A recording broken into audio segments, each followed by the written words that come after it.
संस्कृति। हाँ, radio start. Hariom, जय श्रीमन्नारायण। आज हम बात करेंगे संस्कार और संस्कृति पर। चूँकि संस्कार और संस्कृति सुनने में दो अलग अलग शब्द नज़र आते हैं, लेकिन वास्तविक में यह दोनों एक ही चीज़ें हैं। जिस तरह से एक सिक्के के दो पहलू होते हैं, एक हेड होता है, एक टेल होता है, यानी एक चित होता है और एक पट होता है, उसी तरीके से संस्कृति और संस्कार ये दोनों एक ही सिक्के के दो पहलू हैं। संस्कृति बोले तो जिस संस्कृति में जो जन्म लेता है, हर किसी की अलग एक संस्कृति है,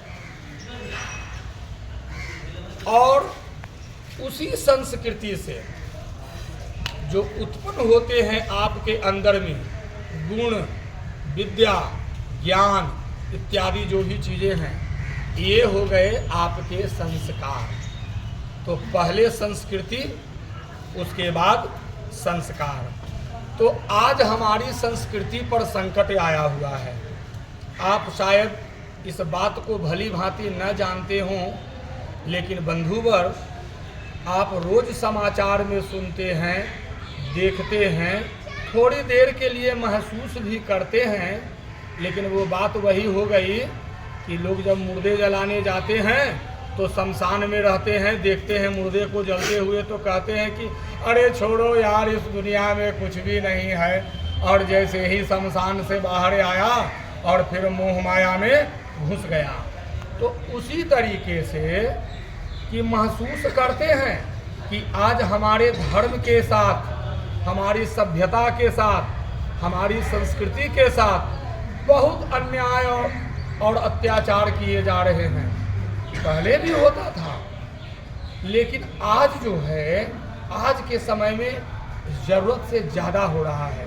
अब पानी जो है सर से ऊपर बह रहा है।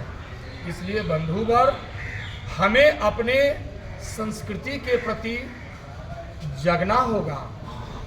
रोज पेपर में, समाचार में सुनते हैं, पढ़ते हैं, देखते हैं,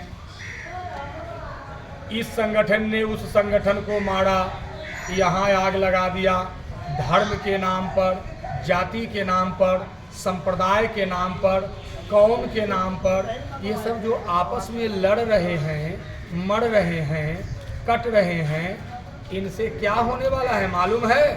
केवल और केवल एक ही चीज होगी, जिसका नाम है विनाश। और वह विनाश भी किसी एक या दो का नहीं, समूल विनाश। इसलिए बंधुवर, समय रहते जग जाओ और जगो अपने धर्म के प्रति।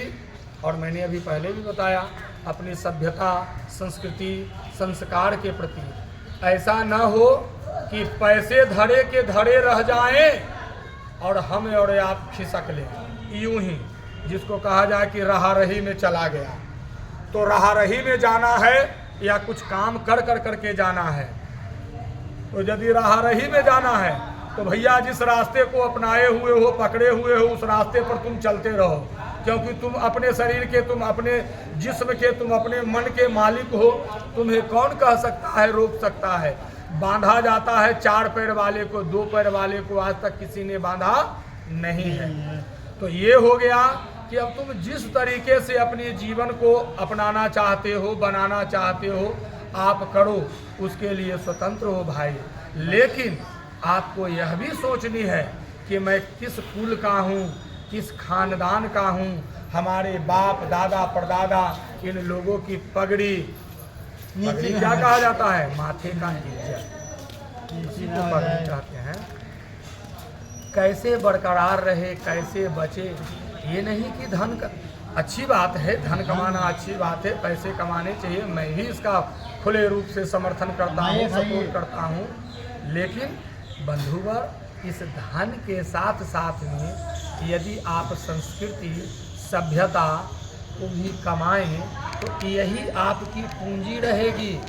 धन तो आएगा जाएगा, लेकिन एक बार जो आपके अंदर में चरित्र का जो निर्माण हो जाएगा, जिस सभ्यता का निर्माण हो जाएगा, जिस संस्कृति का निर्माण हो जाएगा, उसी संस्कृति से यदि आप चलेंगे तो धीरे धीरे धीरे धीरे आप में संस्कार का उदय होगा। और जब संस्कार का उदय होगा तो जैसे सूर्य जब सुबह में उगते हैं पूर्व दिशा में, तो जितनी जो रात की कालिमा जो है, काली अंधेरी अंधियारियाँ जो होती है, वो सूर्य के उगते ही, उदित होते ही छट जाते हैं। उसी तरह से जब आपके अंदर में संस्कार आने शुरू हो जाएंगे तो अंदर की जो भी गंदगी है, जो आपको दूषित कर रहा है, वह सब आपसे स्वतः बिना कहे सुने वो खुद ब खुद धीरे धीरे धीरे धीरे वो दूर होता चला जाएगा। तो अपनी सबसे पहले संस्कृति की रक्षा करनी है। और संस्कृति की रक्षा कैसी करनी है, किस तरीके से करनी है, यह आप समझो और आप भली भांति जानते भी हैं कि कैसे करना है। बस सोचो और आप जीवन के पथ पर आगे बढ़ो। हमारी यही शुभकामना है। और आज यहीं पर अपनी वाणी को विराम देता हूँ। फिर मिलते हैं एक अगले अंक में। तब तक के लिए जय बजरंग बली।